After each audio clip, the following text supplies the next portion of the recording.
नमस्कार दोस्तों। सबसे पहले मैं उन लोगों को धन्यवाद देना चाहती हूँ जो भी लोग मेरे इस वीडियो को देख रहे हैं।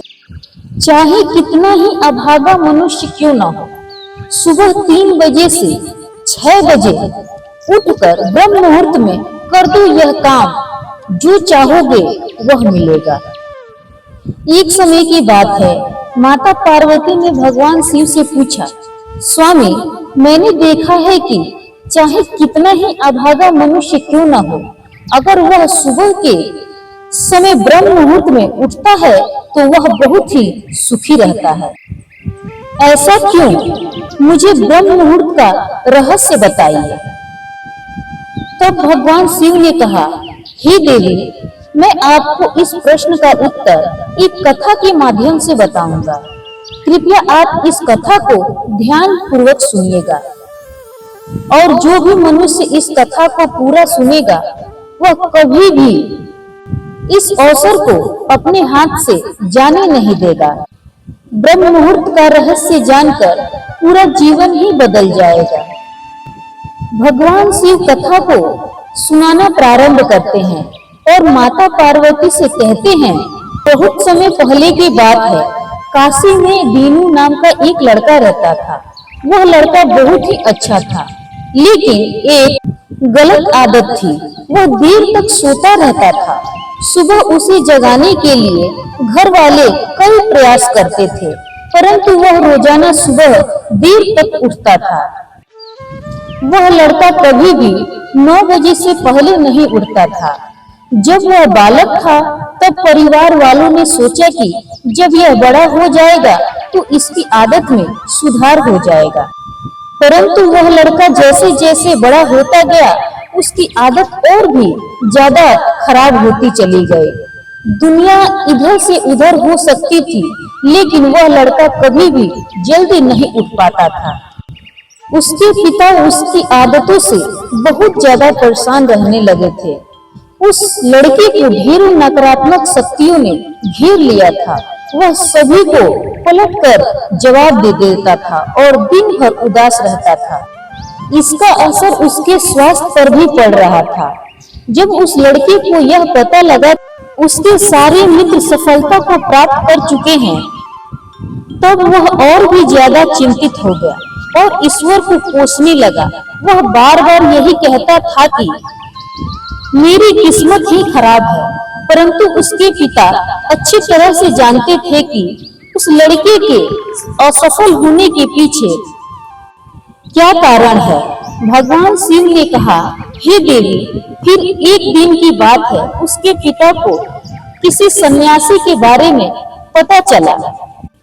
उसने तुरंत अपने बेटे की समस्या को लेकर उस सन्यासी के पास जाने का निर्णय लिया। स्वामी को बेटे की आदतों के बारे में बताया और सन्यासी ने कहा कि कल आप अपने बेटे को आश्रम में आने को कहिए। फिर उस लड़के का पिता अपने घर की ओर चला गया। उसे पता था कि अगर वह सीधे तरीके से अपने बेटे को सन्यासी से मिलने के लिए कहेगा तो वह कभी भी तैयार नहीं होगा।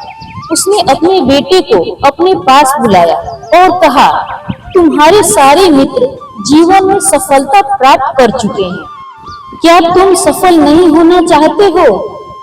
लड़के ने उत्तर दिया कि जरूर पिताजी, परंतु जब मैं अपने मित्रों से उसकी सफलता का रहस्य पूछता हूँ तो वह मुझे कुछ नहीं बताते हैं। भगवान शिव ने कहा, हे देवी, फिर उसके पिता को रहस्य पता चल गया कि वह सभी क्यों सफल होते जा रहे हैं। तब उस लड़के ने बड़ी उत्सुकता से पूछा, क्या पता चल गया है पिताजी? कृपया करके आप मुझे बताइए। उसके पिता ने कहा कि कल सुबह तुम्हें एक सन्यासी के आश्रम में जाकर उनसे मिलना होगा। यदि तुम वहां पर समय से पहुंच गए तो वह सन्यासी तुम्हें ऐसा मंत्र बताएंगे जिससे तुम सफल हो जाओगे, परंतु एक समस्या है। लड़के ने कहा कि क्या पिताजी? कि पिताजी, मैं कल पूरी रात जागता रहूंगा और सुबह सन्यासी से मिलकर आऊंगा। उसके पिता ने कहा कि ठीक है, तुम वहां जाकर उस सन्यासी की आज्ञा को मानना। पिताजी की बात सुनकर वह लड़का बहुत खुश हुआ। जीवन में पहली बार रात्रि में वह जागता रहा, परंतु थोड़े ही समय में उसे नींद आ गई और वह सो गया।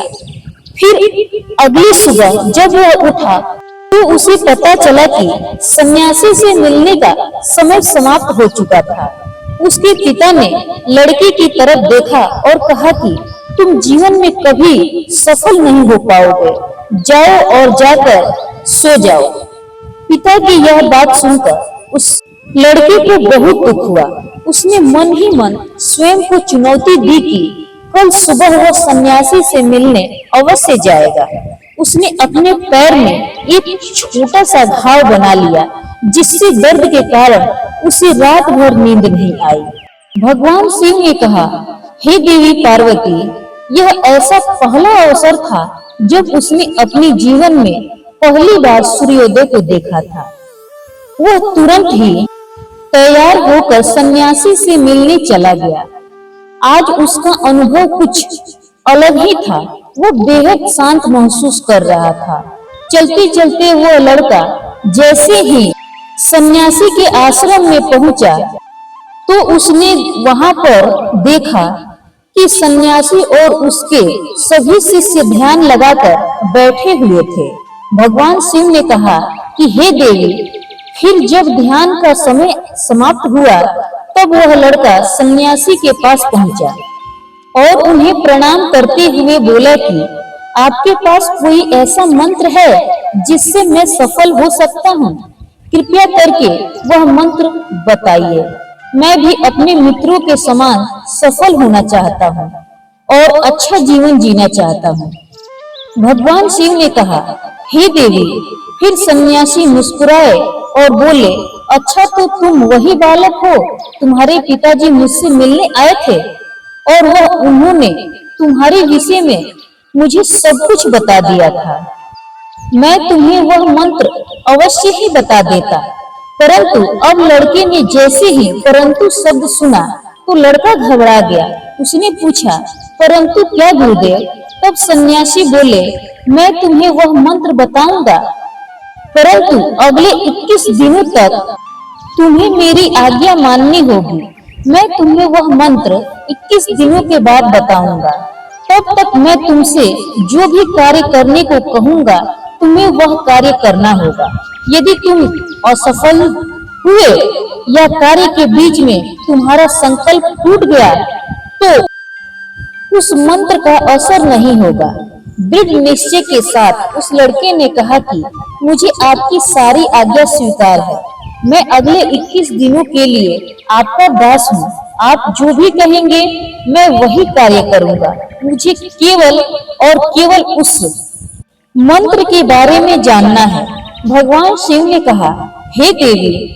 फिर सन्यासी ने उस लड़के से कहा कि ठीक है, कल से तुम्हारा कार्य शुरू होगा। तुम इसी आश्रम में निवास करोगे। वह लड़का आश्रम में निवास करने के लिए तैयार हो गया। सन्यासी ने कहा कि यहाँ रहते हुए तुम्हें ब्रह्म मुहूर्त में उठना होगा और दूसरे शिष्यों की तरह ध्यान और तप करना होगा। साथ ही आश्रम के कार्यों को करना होगा। ध्यान रहे, यह संकल्प टूटना नहीं चाहिए। भगवान शिव ने कहा, हे देवी पार्वती। अब लड़का सन्यासी की बात से सहमत हो गया और वह अगले दिन से उसके कार्य की शुरुआत थी। इस बार उसने दृढ़ निश्चय किया कि परंतु 1 सप्ताह बीतने के पश्चात ही उसका संकल्प टूट गया और वह 8वें दिन देर तक सोता रहा। जब वह नींद से जागा तो उसने कहा कि मुझसे कितनी बड़ी भूल हो गई। वह रोते हुए सन्यासी के पास पहुंचा और कहने लगा कि हे गुरुदेव, मेरा संकल्प टूट गया। अब मैं जीवन में कभी सफल नहीं हो पाऊंगा। सन्यासी ने उसे समझाते हुए कहा कि एक बार फिर से शुरुआत करो, फिर से संकल्प करो। फिर लड़के ने सन्यासी से पूछा कि सुबह उठना इतना क्यों आवश्यक होता है और यहाँ पर सभी लोग इतनी जल्दी क्यों उठ जाते हैं। फिर भगवान शिव ने माता पार्वती से कहा कि हे देवी। तब सन्यासी ने लड़के को समझाते हुए कहा कि सुबह यानी ब्रह्म मुहूर्त में उठने के पीछे बहुत बड़ा विज्ञान छुपा है। लड़के ने कहा कि कृपया मुझे वह विज्ञान बताने की कृपा करें। सन्यासी ने कहा कि रात्रि को 4 पहर में बांटा गया है। पहला रुद्र काल जिसका समय शाम 6 बजे से लेकर 9 बजे तक होता है। दूसरा राक्षस काल जिसका समय रात्रि 9 बजे से 12 बजे तक होता है।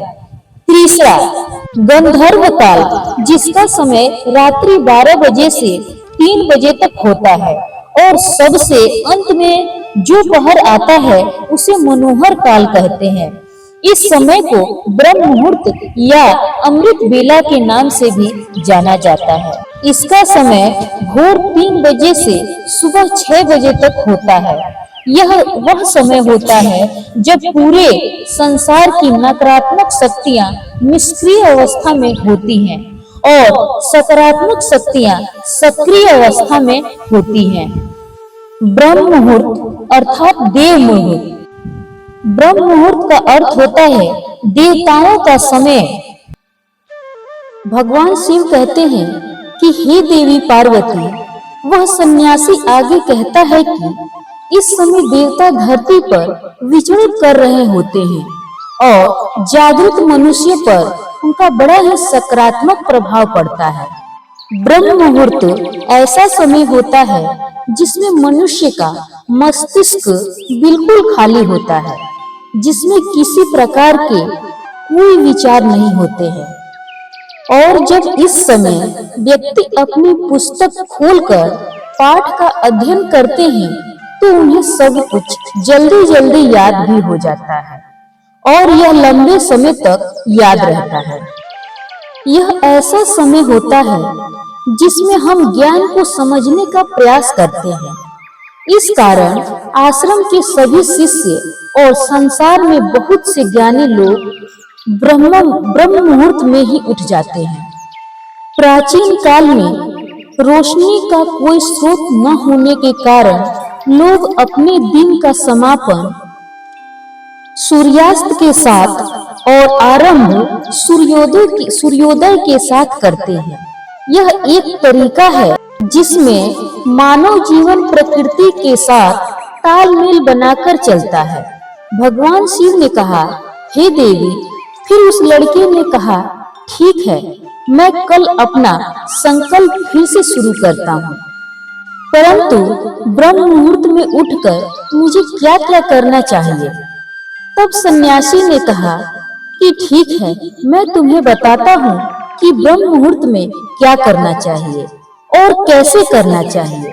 सबसे पहले उठ धरती माता पर पांव रखने से पहले धरती माता को प्रणाम करनी चाहिए और अपने दोनों हथेलियां को देखना चाहिए और ईश्वर को धन्यवाद देना चाहिए कि उन्होंने तुम्हें आज का सूर्योदय देखने का अवसर दिया। इसके बाद नित्य कर्म और स्नान करने से शरीर की ही नहीं बल्कि मन की भी शुद्धता बढ़ती है। स्नान करने के बाद ध्यान की प्रक्रिया होती है।